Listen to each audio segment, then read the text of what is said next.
Revenue is important, don't get me wrong, but I think right now is much more still about building the pipes. The scale comes after. Because as much as I love having, $2 billion in tokenized treasuries, 600 million in tokenized stocks, that's obviously a drop in the bucket compared to real traditional finance. But I do think the sentiment is that we're starting to get to a point where the pipes are in place.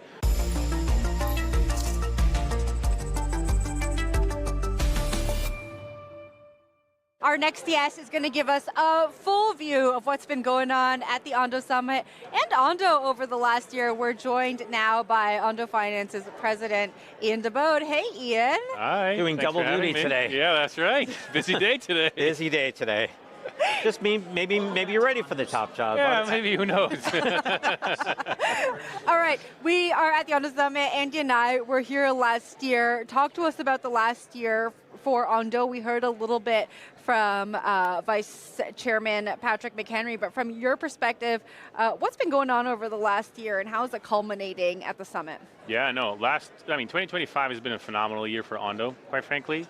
We are now the #1 in the tokenized treasury category with over $2 billion in TVL. We launched our Ondo Global Markets platform, which is really tokenized stocks and ETFs. That one is coming up on more or less 600 million in TVL, which gives us about 60% market share in that category. We've had partnerships with truly legacy TradFi players, MasterCard, JP Morgan, many, many more. So I think 2025 really is, the year where we were able to both scale the existing products that we have, launch new platforms with tokenized stocks and ETFs, and now really 2026, I think, is really bringing all those pieces together into a larger financial services ecosystem. You've clearly been skating to where the puck's going to be, right? And it feels like you're aware that there's going to be competition for those end states where there might be a small number of real success stories. I noticed your slide this morning that expanded with the number of partnerships, right? The big reveal slide. Logos are important now, right. Aren't they, right? You really want to mark territory and get people to inherently trust, be emailing in questions. How much of that can be done now, prospectively, with the idea that the revenue and the business model can fill itself in later? Yeah, I think it is absolutely right now, to your point around the land grab, that is happening, but at the same time, things are still rather friendly, quite frankly, in tokenization. Because you've got all of the legacy TradFi incumbents here, the large asset managers, the banks, the custodians. Everyone is still just trying to get on chain, to build an ecosystem of things that work. Revenue is important, don't get me wrong, but I think right now is much more still about building the pipes. The scale comes after. Because as much as I love having, $2 billion in tokenized treasuries, 600 million in tokenized stocks, that's obviously a drop in the bucket compared to real traditional finance. But I do think the sentiment is that we're starting to get to a point where the pipes are in place. We can really move more towards, instead of just tokenizing assets, start offering services. That's where the announcement of the Ondo Perps really comes into play, and really moving more towards anything that exists in TradFi from a services perspective, and really prime brokerage in the end, starting to recreate that on-chain, and that's what Ondo's really going to be focused on. Crypto's been such a big retail trading asset class. Retail has kind of taught us the way to trade 24/7 and to trade a very wide range of assets. I think there's a little bit of reliance, especially with tokenized stocks, that retail is going to want to jump on that asset class next in that context. What do you think there? Is this a lot of product being built for an untested amount of demand, or do you know the demand's there, or are you saying, I don't even need retail for us to be successful here, it's really about the infrastructure onshore in the United States with institutions? It's a great question. I think, we launched our Ondo Global Markets platform back in September. We had done some user research to figure out, is there really demand on chain for tokenized stocks and ETFs outside the US? We felt pretty good about that thesis. We've always focused on tokenized stocks and ETFs because, quite frankly, those are the assets that people want the most, right? And billions of people around the world typically have struggled with getting access to those asset classes, so we felt that it would only make sense to put these assets on chain so that we could do for stocks and ETFs what stablecoins did for the US dollar. We launched it in September. We have only, since then, the platform's only grown, more or less. We've only seen 3 days with net outflows out of the platform. capital is only coming in. And as we get more distribution partnerships, I mean, right now we're live in the Binance wallet, we announced MetaMask exclusively today, the OKX wallet, BitGet, all of these, particularly Southeast Asian, but global exchanges are starting to offer stocks and ETFs to their users. It is much easier for them to do that in tokenized form than it is to work with normal stocks, because normal stocks, you can't settle them 24/7 via stablecoins, right? You can't do normal custody on them.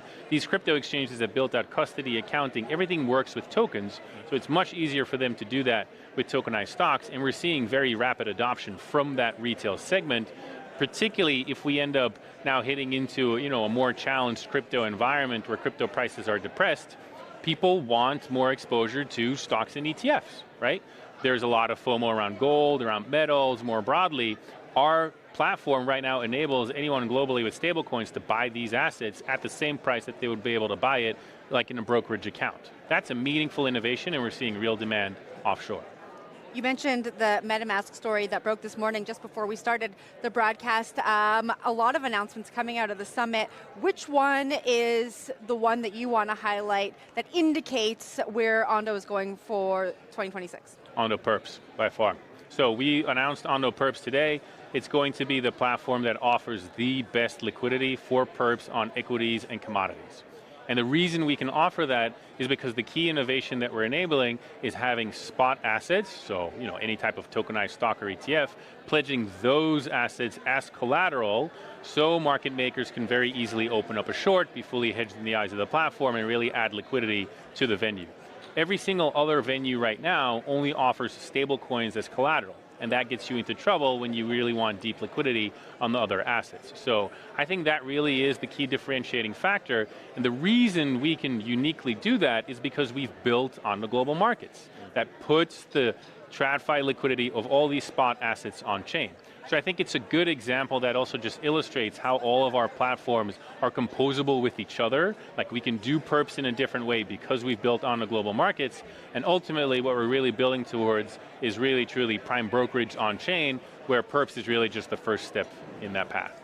One of the recurring themes here is there's 15 different ways to buy Bitcoin now, right? And a lot of what you're talking about, I don't want to say relies, but is aligned with crypto native trading behavior of using centralized exchanges like Binance or Coinbase, and using perps, right? These are very natural things that have been battle tested now for quite a long time, but have to remain vibrant, right? That has to remain the case. Now you can buy ETFs on a bunch of crypto, so are people going to still be using those centralized exchanges and still using perps? Do you think that investor behavior continues?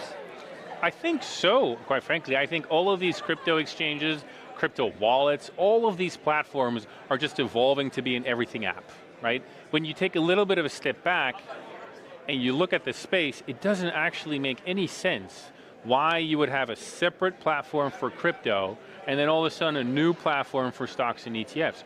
Why does that have to be the case? It makes zero sense. You as an investor just want one app, one platform where you can buy anything you want.